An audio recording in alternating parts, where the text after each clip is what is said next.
इनमें पोर्तुगीज कंपनी से स्टार्ट किया गया था चीजों को, है ना।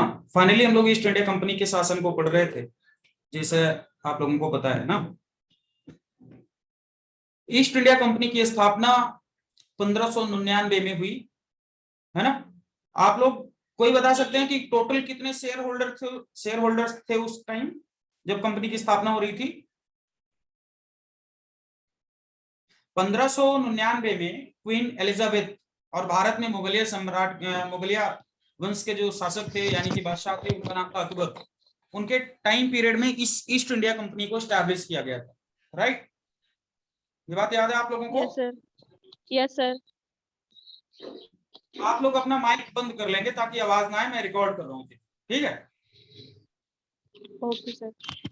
तो 1599 एडी में क्वीन एलिजाबेथ के टाइम ईस्ट इंडिया कंपनी की स्थापना की गई थी और भारत में उस समय के जो बादशाह थे उनका नाम था अकबर। त्रिशा अपना माइक म्यूट करो। हेलो, ठीक, यहां तक आप लोगों को अच्छे से क्लियर है, राइट।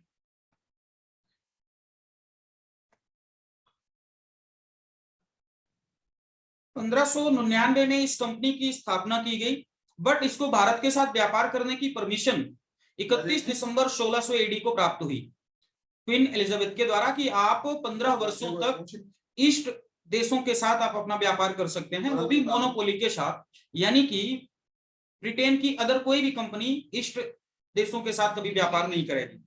यानी कि लगभग 15 सालों तक के लिए ईस्ट इंडिया कंपनी को ये मोनोपोली दी गई, एकाधिकार दिया गया कि आप व्यापार करेंगे, सिर्फ ब्रिटेन से आप व्यापार करेंगे, ब्रिटेन की कोई अदर कंपनी व्यापार नहीं करेगी, ठीक।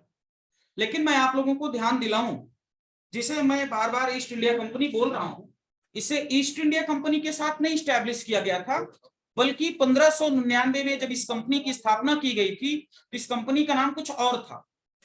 क्या नाम था इस कंपनी का फिर? तो जिस समय 1599 में सारे शेयर होल्डर्स मिल करके इस कंपनी को स्टैब्लिश करने की कोशिश कर रहे थे, उस समय उन सभी शेयर होल्डर्स ने मिल करके इस कंपनी का जो नाम रखा वो ये the United Company of Merchant of London Trading to the East Indies. मैं एक बार फिर से रिपीट कर रहा हूं नाम, the United Company of Merchant of London Trading to the East Indies. इस कंपनी के मतलब इस नाम से कंपनी को 1599 में स्टैब्लिश किया गया।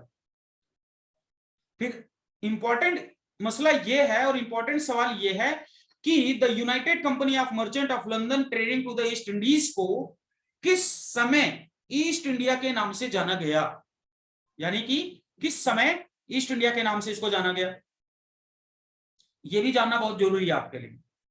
अगर आप पढ़ रहे होंगे तो आपको पता चलेगा कि भारत में एक एक्ट आया है, चार्टर एक्ट आप जानते हैं, जिसे हम लोग कहते हैं 1813 का चार्टर एक्ट। 1813 के चार्टर एक्ट से कंपनी के नेम में परिवर्तन आया, यानी कि कंपनी के नेम को चेंज किया गया। नाम क्या था और क्या नाम किया गया? The United Company of Merchant of London Trading to the East Indies.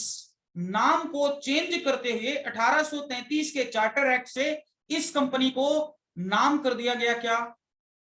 East India company. बहुत इंपॉर्टेंट सवाल ये, कई बार ये पेपर में पूछा गया है, कंपटीशन के पेपर में पूछा गया कि ईस्ट इंडिया कंपनी नाम इसका कब पड़ा, तो आप हमेशा राइट आंसर क्लिक करेंगे। इसका हमें ईस्ट इंडिया कंपनी नाम पड़ा है 1813 के चार्टर एक्ट से, पहली इंपॉर्टेंट बात। नेक्स्ट, मृदुल भी आ गए। इतनी देर कहां थे बालक, तुम कहां गायब हो गए थे? तो आप इस दो बातों को समझ पाए होंगे कि 1599 में इस कंपनी को स्टैब्लिश किया गया है ना, और 1833 के एक्ट से 1800, ऐसा तो नहीं मैंने कहीं भूल से 1813 बोल दिया हो? 13 ही बोला था सर। 13 बोला था? नहीं, 1833 राइट है ना, ध्यान रखना इस बात को।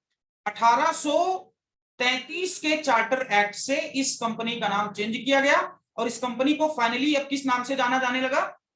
ईस्ट इंडिया कंपनी के नाम से जाना जाने लगा। लेकिन आपको अच्छे से ध्यान है कि 1857 में एक शानदार रिवोल्ट हुआ, 1857 की क्रांति हुई। इस 1857 की क्रांति के बाद 1858 का एक एक्ट फिर से हमारे देश में आया। 1858 का फिर से एक एक्ट आया।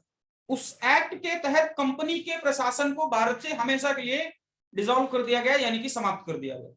यानी कि 1858 के एक्ट से कंपनी के प्रशासन को हैंडओवर कर दिया गया ब्रिटिश क्राउन के सामने।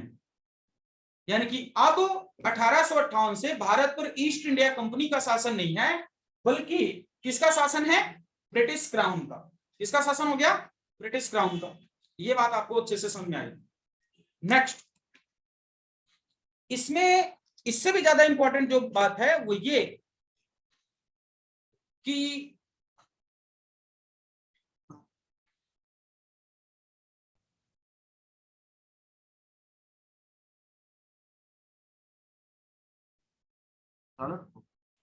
तो सॉरी थोड़ा डिस्टर्ब किए। मैं क्या डिस्कस कर रहा था आपसे?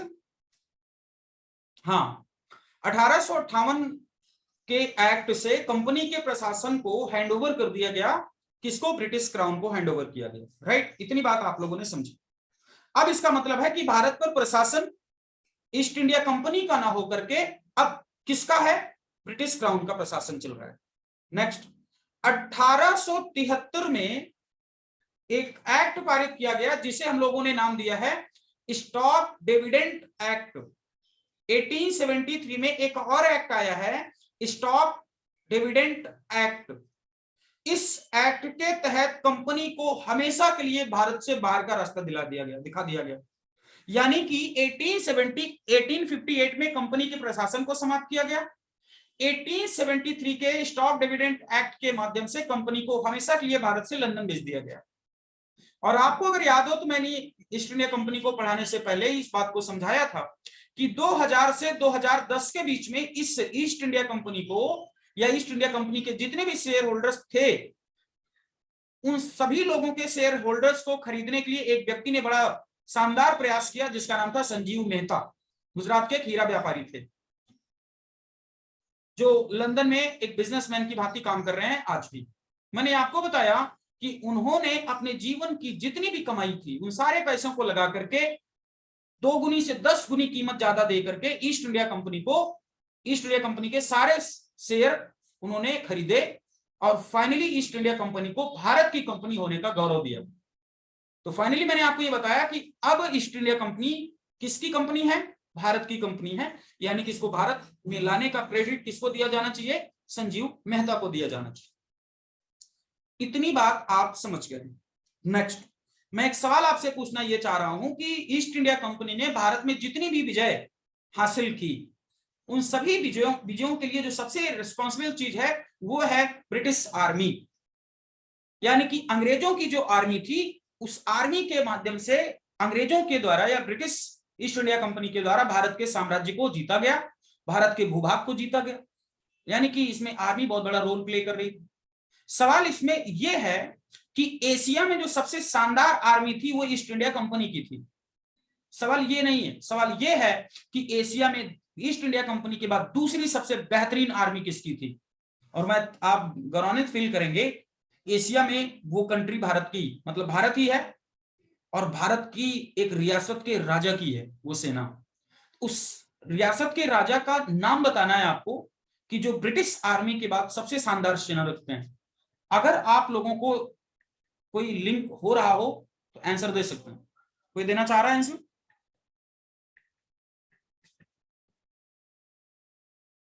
अरे बोलो बालकों। सर मराठा। लूसीफर,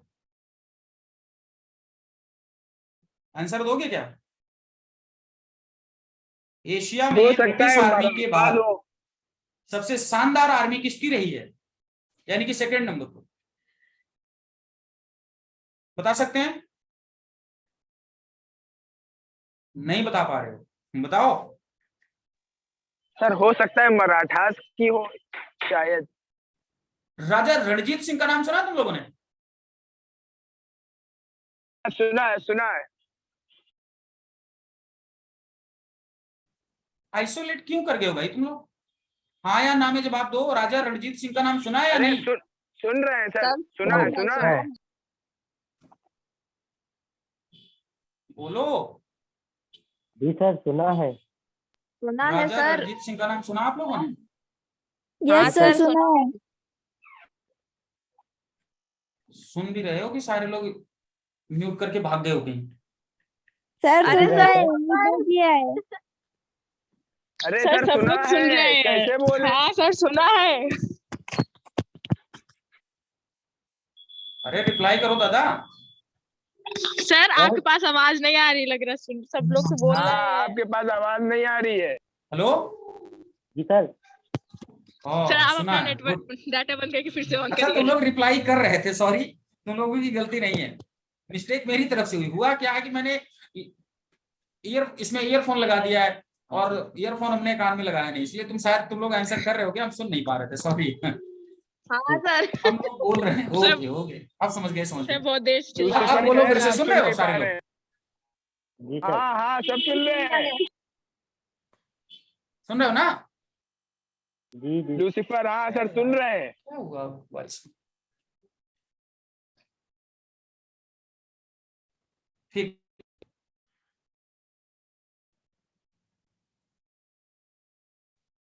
तो ब्रिटिश आर्मी के बाद एशिया में जो दूसरी सबसे शानदार आर्मी थी वो किसकी थी? राजा रणजीत सिंह की। पता है ये बात? सर बात नहीं पता थी पर अब पता चल गई। अच्छा बहुत बढ़िया मृदुल, अब हम सुन पा रहे हैं तुम्हारी बात। ठीक है ओके। मैं राजा रणजीत सिंह के बारे में एक और शानदार बात बताऊं।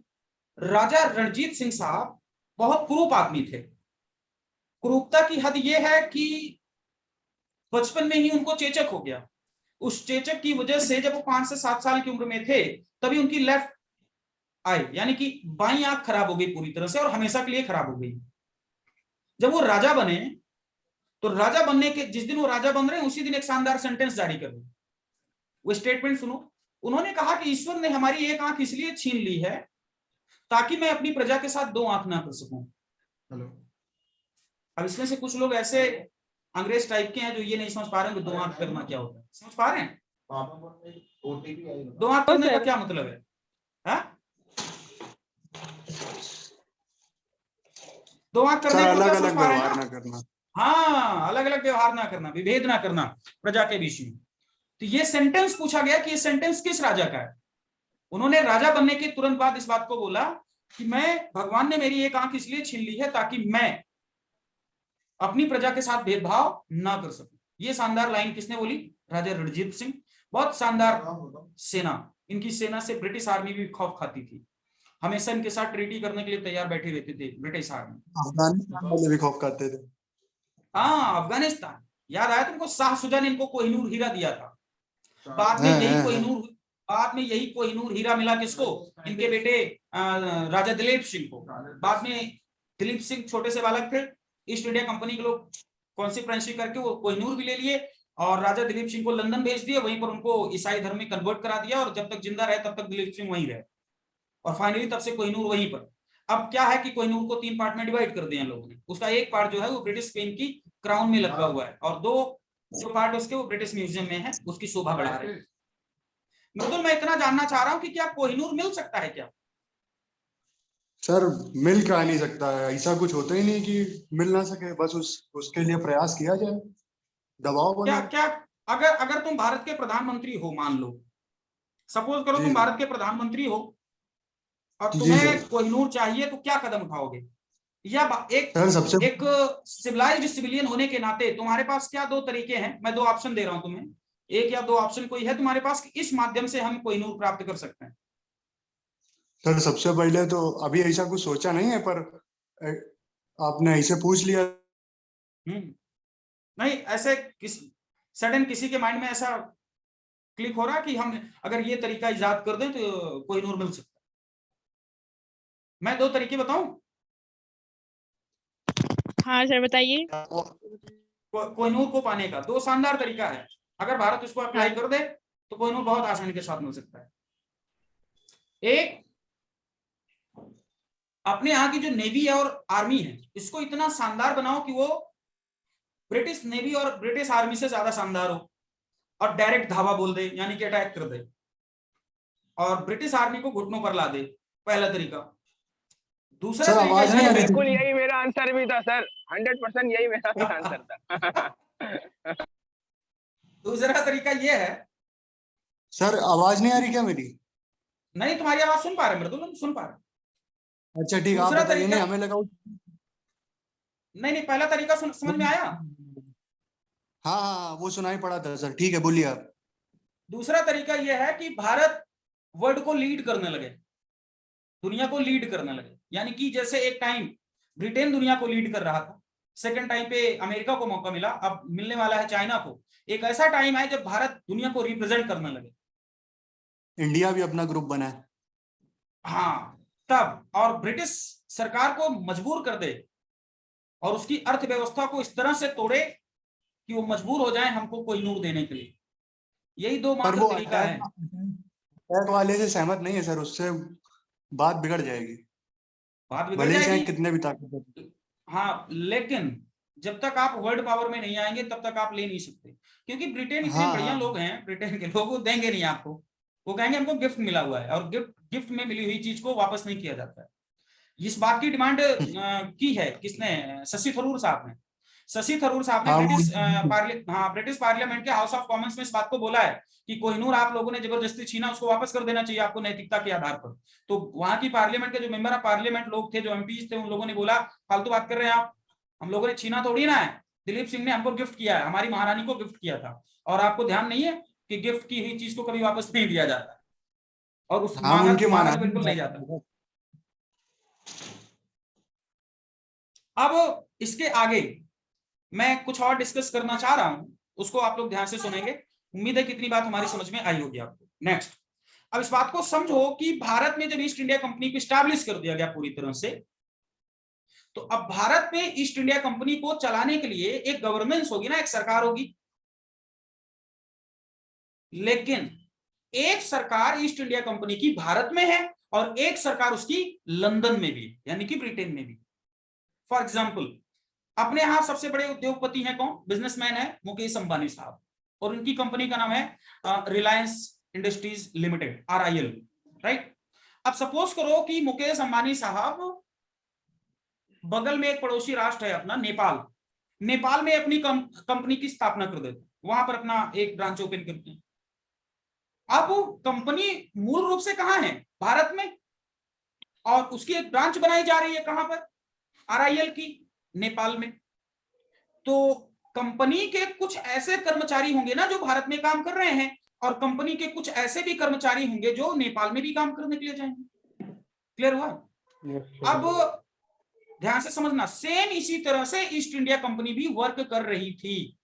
कुछ कर्मचारी ऐसे थे जो भारत में भी थे, और कुछ कर्मचारी ऐसे थे जो ब्रिटेन में भी थे। तो मसला आपका ईस्ट इंडिया कंपनी के साथ है, इसलिए ईस्ट इंडिया कंपनी समझे। अब ईस्ट इंडिया कंपनी जब, मतलब ब्रिटेन में जब ईस्ट इंडिया कंपनी के लोग हैं, तो उनकी सरकार को गृह सरकार यानी कि होम गवर्नेंस के नाम से जाना जाता था। होम गवर्नेंस के माध्यम से। सपोज करो कि ब्रिटेन के लंदन नामक शहर में इस कंपनी को बनाने वाले जो लोग थे या जो शेयर होल्डर्स थे, उनकी संख्या 1000 थे। 1000 टोटल शेयर होल्डर्स थे। ये 3 टाइप में डिवाइड होंगे, ध्यान रखना। 1000 शेयर होल्डर्स हैं जिसमें सभी लोग पार्टिसिपेट कर, चाहे वो 5 पाउंड ही क्यों ना शेयर लगाए हों, लेकिन वो भी तो कुछ ना कुछ ऑनरशिप में है, पहली कंडीशन। दूसरा, अगर किसी शेयर होल्डर ने 500 पाउंड या उसके प्लस शेयर लगाया है, 500 के नीचे जिनके शेयर होल्डर्स हैं, वो एक कैटेगरी है जिनको कहेंगे आप लोग ऑल शेयर होल्डर्स।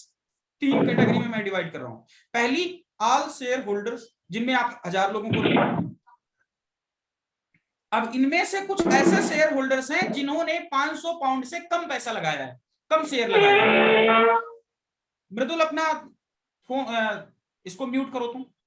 अब कुछ ऐसे शेयर होल्डर्स होंगे ना जो 500 से कम शेयर लगाए होंगे, तो ऐसे शेयर होल्डर जिन्होंने 500 पाउंड से ज्यादा लगा रखे हैं, ऐसे सभी लोगों को कोर्ट ऑफ प्रोप्राइटर्स का दर्जा दिया गया है। ये हो गई सेकंड कैटेगरी। पहली कैटेगरी है आर शेयर होल्डर्स, जिसमें सपोज कीजिए कि 1000 शेयर होल्डर्स हैं, जिन लोगों ने 500 पाउंड से कम शेयर लगाए हैं। अब ऐसे भी कुछ शेयर होल्डर हैं जिन्होंने 500 पाउंड से ज्यादा शेयर लगाए हैं, तो उन लोगों को इन्हीं 1000 में से आगे कर दिया जाएगा, एक दूसरी यूनिट बनाई जाएगी जिसको कहा जाएगा कोर्ट ऑफ प्रोप्राइटर्स। अब ये कोर्ट ऑफ प्रोप्राइटर्स में वही मेंबर शामिल होंगे जो 500 पाउंड से ज्यादा शेयर होल्डर हैं, यानी कि ज्यादा शेयर लगा रहे हैं 500 पाउंड से। अब एक नया तीसरी कैटेगरी बनाई गई कोर्ट ऑफ डायरेक्टर्स। अब इस कोर्ट ऑफ डायरेक्टर्स में वो शेयर होल्डर्स हैं जो 500 पाउंड से ज्यादा तो लगाए हैं, 500 पाउंड तो कहां है कोर्ट ऑफ प्रोप्राइटर्स में, वो 1000 की लिमिट कर दी गई, यानी कि 1000 प्लस जो लोग शेयर होल्डर हैं, जो शेयर होल्डर्स हैं, उनको कोर्ट ऑफ डायरेक्टर्स में जगह दी जाएगी। एक 1000 से कम के जितने भी लोग हैं वो सभी के सभी लोग क्या हैं, कोर्ट ऑफ प्रोप्राइटर्स हैं, और 500 पाउंड तक कोर्ट ऑफ प्रोप्राइटर्स है। इससे नीचे जो लोग हैं वो सभी लोग क्या होंगे, आपस में ऑल शेयर होल्डर्स होंगे। बात समझ में आ रही हमारी, समझ आ रही ना। मैंने बताया कि सरकार दोनों जगह काम करेगी, एक लंदन में भी काम कर रही है और एक भारत में भी काम कर रही है। भारत में जो सरकार के पदाधिकारी हैं, जो अधिकारी लोग हैं, उनको गवर्नर जनरल, भारत का गवर्नर जनरल, बंगाल का गवर्नर जनरल या वायसराय, ऐसे लोगों को हम लोग नाम देते हैं। लेकिन ब्रिटेन में उस टाइम जो लोग सरकार में हैं उनको या तो कोर्ट ऑफ डायरेक्टर्स कहेंगे, कोर्ट ऑफ प्रोप्राइटर्स कहेंगे, या ऑल शेयर होल्डर्स कहेंगे आप। तो 1 पाउंड से लेकर के 500 पाउंड के नीचे तक जितने भी शेयर होल्डर्स हैं वो सभी share holders all share holders में आएंगे, पहली कैटेगरी। 500 पाउंड से लेकर के 1000 से कम शेयर होल्डर वाले जो भी होंगे वो कोर्ट ऑफ प्रोप्राइटर्स में होंगे, और 1000 प्लस पाउंड से ज्यादा जिनके भी शेयर हैं वो लोग कोर्ट ऑफ डायरेक्टर्स में आएंगे। तो अब सबसे इंपॉर्टेंट मसला यह है कि जो कोर्ट ऑफ डायरेक्टर्स में आ रहे होंगे लोग, उनकी संख्या कितनी होगी, कितने नंबर होंगे वो, लगभग 24, मतलब 24 लोग ऐसे हैं जो कोर्ट ऑफ डायरेक्टर्स के मेंबर है। अब अगर ये कोर्ट ऑफ डायरेक्टर्स के मेंबर हैं तो इनका कुछ ना कुछ तो टेन्योर होगा ना, कुछ ना कुछ कार्यकाल रहा होगा। तो 1600 से लेकर के 1773 के पहले तक कोर्ट ऑफ डायरेक्टर्स के जो भी मेंबर्स होते थे, उन मेंबर्स का जो टेन्योर यानी कि कार्यकाल हो रहा है वो 1 साल का है। 1773 के रेगुलेटिंग एक्ट के बाद इन कोर्ट ऑफ डायरेक्टर्स का जो टेन्योर है, कार्यकाल है, वो 1 साल से बढ़ा करके 4 साल कर दिया गया। ये पहली बार ये व्यवस्था लागू की गई है कंपनी के ऊपर रेगुलेट करने के लिए, कंपनी को संचालित करने के लिए। समझ पा रहे हैं आप लोग कि ब्रिटेन में कंपनी को किस तरह से चलाया जा रहा था, ईस्ट इंडिया कंपनी को। तो वहां पर 3 यूनिट बनाई गई थी, एक ऑल शेयर होल्डर्स की, एक कोर्ट ऑफ प्रोप्राइटर्स की, एक थी कोर्ट ऑफ डायरेक्टर्स। इनमें से जो सुप्रीम पावर है वो कोर्ट ऑफ डायरेक्टर्स के पास। यही कोर्ट ऑफ डायरेक्टर्स भारत में एक व्यक्ति को as a governor general appoint करती थी। इन्हीं में से एक आदमी आ जाता था भारत में गवर्नर जनरल के रूप में, और वो व्यक्ति भारत में अपने शासन को चला रहा है। निधि कुछ सवाल पूछना चाह रही है, पूछो। निधि कोई क्वेश्चन है तुम्हारा? सर हाँ, कुछ सवाल है क्या तुम्हारा? हमने नहीं पूछा सर। तुम्हारा हाथ खड़ा था, हमने सोचा शायद तुमने सवाल पूछना हो कुछ। ये बताओ, इतनी बात अभी तक हमारी समझ में आई है आप लोगों को? Yes sir. समझ में आ रही बात? हाँ यस सर। मैंने तुम लोगों को क्लास में बताया था ना कि इसके ऊपर भी एक लेवल और होता है। मैंने 4 से 5 आपको स्टेज बताई, याद आ रहा है? Yes sir. अब ये तुम्हारी सेकंड स्टेज जो अब आप समझ रहे हैं। इसी चीज को अगर हम आपके क्लासरूम में समझाते तो बहुत बेटर तरीके से आपको समझ में आता, बट मैं ऐसे एक प्रोफेसर की तरह आपको लेक्चर की तरह सुना रहा हूं, तो इसलिए हो सकता है कम इमेज बन रही हो, है ना। अगर इसी को व्हाइट बोर्ड पर आपको स्ट्रक्चर करके समझाया जाता तो शायद बेटर इमेज बन पाती है आपके सामने, है ना। क्या इनमें से कुछ पॉइंट्स आप लोगों ने नोट भी किए हैं क्या? हाँ यस सर। नोट किया है? लेकिन प्रॉब्लम इस बात की है कि मैं आगे तो कंटिन्यू करना चाह रहा हूं, लेकिन ये जो टाइम पीरियड है ना, इसने अल्टीमेटम सर दिया है। दूसरी लिंक, सर दूसरी लिंक।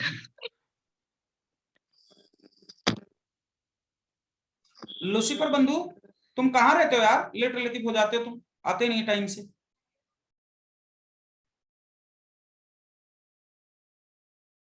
दूसरी लिंक दूं या कल दूसरी लिंक दूं, ये पहले बताओ। सर कल दीदी को क्या बच्चे भी कम है, कुलसुम भी नहीं आई है। गुड, ठीक है, अरे आज के दीजिए, लिए आज फिलहाल ही इतना ही। दीजिए। नहीं, हाँ सर दे दीजिए ना, आज ही दे दीजिए। हमें कोई समस्या नहीं, लेकिन तुम लोग पढ़ो तो, हम तो खुद पढ़ाना सर चाहते हैं, तुम पढ़ने नहीं चाहते। सर आपको समस्या ना हो पढ़ाने में, तो आप थक ना गए हो इसलिए। हम आज एक ही क्लास लिए, हम पे आज कोई क्लास नहीं ली, फ्री बैठे हम तो सर सेंड कर दीजिए लिंक, हम तो पढ़ाइए आज पूरा आगे भी। पाकिस्तान पढ़ के आए हैं। आज हमने हाँ, सर अभी स्टेटस भी इंटरेस्ट उसी है, का आप लगाया सेंड था कर। आपने। स्टेटस उसी का लगा था। हाँ, 270 पेज की किताब मैंने एक दिन में खत्म की है, पता है तुम लोगों को? सर पूरा दिन पढ़े होंगे फिर तो आप। हाँ, पूरा दिन सर, पढ़े। ऐसा पूरा कैसे दिन क्या, हमने करेंगे? मात्र 2.5 से 3 घंटे पढ़ा मैंने। 2.5 से 3 घंटे कंटिन्यूस मैंने पढ़ा 270 पेज को, और पूरा कंप्लीट हो गया। उसमें से सर जो सबसे स्वामी बेहतरीन विवेकानंद हमको से अभी भी कम है। यार वो बहुत बड़े संत आदमी थे, उनसे अपनी तुलना करना बहुत मूर्खतापूर्ण कार्य है। नहीं तो वही कह रहे हैं, हाँ, अभी थोड़ा और करिए। सर आपने कल पूछा था कि मुगल में से कोई भी बादशाह हज पे क्यों नहीं गया, उसका जवाब दीजिए सर, आपने बताया है। फैजल देगा, फैजल बता भाई। अकबर फैजल, गए तो थे सर, अकबर कहाँ गए तो थे। कहाँ गए थे? सर आप तो कह अकबर, रहे थे कि जब पुर्तगाली थे। अरे सर, मेरे यहाँ शोर बहुत है, हम बाद में बात ख्वाजा करते मोइनुद्दीन हैं। चिश्ती गए थे। नहीं, हाँ, ख्वाजा मोइनुद्दीन चिश्ती की दरगाह पर गए थे अजमेर में, वहां थोड़ी ना पहुंच गए थे, और क्या? जियारत करने गए थे अजमेर में। सर गूगल पे सर्च किया था तो उसमें आया था कि कोई बादशाह मतलब अपनी राजगद्दी छोड़ के, अपना राज्य छोड़ के नहीं जाता था, क्योंकि बहुत खतरा रहता था उसकी जान को भी, और काफी लोग उसकी सत्ता को हथियाना चाहते थे, इसलिए वो लोग वहीं पे रहते थे, जाते नहीं थे। सल्तनत ज्यादा इंपॉर्टेंट है या सच्चा मुसलमान होने का तमगा, एक इस्लाम के अकॉर्डिंग? सर सच्चा जवाब मुसलमान किससे पूछ रहे इस्लाम के अकॉर्डिंग। हैं? फैजल तुम बताओ जरा, फैजल। हेलो, यस हाँ, सर। मैं ये कह रहा हूँ कि बादशाह का तमगा ज्यादा इंपॉर्टेंट है या सच्चा मुसलमान होने का तमगा? सर सच्चा मुसलमान ज्यादा मेरे हिसाब से होना चाहिए। तो भावनाओं फिर तो भाई सच्चा भी है। मुसलमान फिर तो सच्चा मुसलमान हाँ। होने के नाते अगर तुम ऐसा बोल रहे हो तो फिर तो इनको हज की यात्रा करनी चाहिए थी, लेकिन नहीं की इन लोगों ने, ऐसा क्यों? ये सर, इनके हिसाब से सर, उनकी आइडियोलॉजी अलग थी सर। मैं तुम लोगों को ये बता दूं कि हुमायूं की सर। एक बेगम है, हुमायूं की एक बेगम है जिसका नाम है हाजी बेगम, जिसने हुमायूं का मकबरा बनाया, हाँ, हुमायूं का मकबरा बनाया है। यस सर, उसका बताए। नाम हाजी जी बेगम जी, इसलिए पड़ा है क्योंकि वो हज करने गई थी। हाँ हाँ, ठीक है, बात बता, मालूम समझ है आ रही सर। बात? हाँ, यस जी सर। जी जी। अरे भाई हमको ऐसी कैसी बात कर रहे हैं, बिल्कुल पता है, तभी तुम्हें बता रहा हूं तुम्हें। हाजी बेगम उसको नाम इसलिए पड़ा क्योंकि वो हज करने गई है। गुलबदन बेगम भी गई है, ये भी ध्यान रखना, गुलबदन बेगम भी गई है, हाजी बेगम भी गई है, अकबर की तो मम्मी सर भी गई आपके है। हिसाब से कोई मुगल शासक क्यों नहीं गया है? ऐसी ये क्या हम आपसे मेजर वजह रही है? हम तो बताएंगे आपको। हम आप लोगों से जानना चाह रहे थे कि आप लोगों को इसका आंसर मिला या नहीं? नहीं सर। सर नहीं नहीं मिला, मिला ना? आप होने का बताइए। खतरा। सर इस बारे में तो हमें मालूम ही नहीं था, हमें लगता था सब जा चुके होंगे। हमें तो आज पता चला ये बात। नहीं गए थे, एक भी मुगलिया सल्तनत का बादशाह नहीं गया। मैं औरंगजेब तक की बात कर रहा हूँ, बाबर से लेके औरंगजेब तक की मैं बात कर रहा हूँ, इतने बड़े इंपॉर्टेंट राजशाही शासक थे। होने का खतरा। यार अभी निधि ने इस बात को आंसर किया मृदुल, लेकिन इसी समय इसने फैजल ने इस बात को भी बताया कि सच्चा मुसलमान होने का तमगा सबसे इंपॉर्टेंट है। वो मतलब सम्राट और बादशाह की पदवी से ज्यादा बड़ा पद है सच्चा मुसलमान होने का, और सल्लल्लाहु अलैहि वसल्लम साहब ने ये बताया भी है। क्या ये बताया भी है? तो फैक्ट है सर कि मतलब राजशाही चली जाती अगर वो जाते। राजशाही तो चली जाती है, ये तो इम्पोर्टेंट है, लेकिन सर ऐसे धर्म तो भी सर तो इस्लाम में सर सर इस्लाम में तो ऐसे सर नाच गाना शराब ये अफीम ये सब बैन है सर, लेकिन वो तो करते थे, हाँ। उसके हिसाब से उनकी आइडियोलॉजी अलग थी, ये भी तो बात है। हेलो। लेकिन हज की देखो, जो हज की आइडियोलॉजी है ये 5 प्रिंसिपल में है, जो सल्लल्लाहु अलैहि वसल्लम साहब ने आप लोगों के 5 प्रिंसिपल्स दिए हैं, उन 5 प्रिंसिपल में से एक प्रिंसिपल है कि एक सच्चे मुसलमान को एक बार अपने जीवन में हज की यात्रा करनी पड़ेगी। तो आप अपने आप को सच्चा मुसलमान होने का दावा करते हैं, तो आपको जाना चाहिए था, नहीं गए आप, क्यों? सर उन्होंने ये सोचा होगा कि हमने इतने गलत काम कर लिए हैं, हम तो अब नाम के मुसलमान रहे हैं, समझ रहे हैं, इतने कत्ल कर डाले हैं, इतनी शादियां कर डाली हैं, और इतनी चढ़ती हैं, शराबी हैं सर, इस टाइप के सर होंगे तो उनके दिल में खुद गवारा नहीं होगा, उनके दिल में खुद चोर होगा कि यार हम ऐसे हम नहीं जाएंगे और खराब हो जाएंगे, नहीं अच्छा लग रहा होगा सर, हमें ऐसा राइट लग रहा है। आंसर, इसका राइट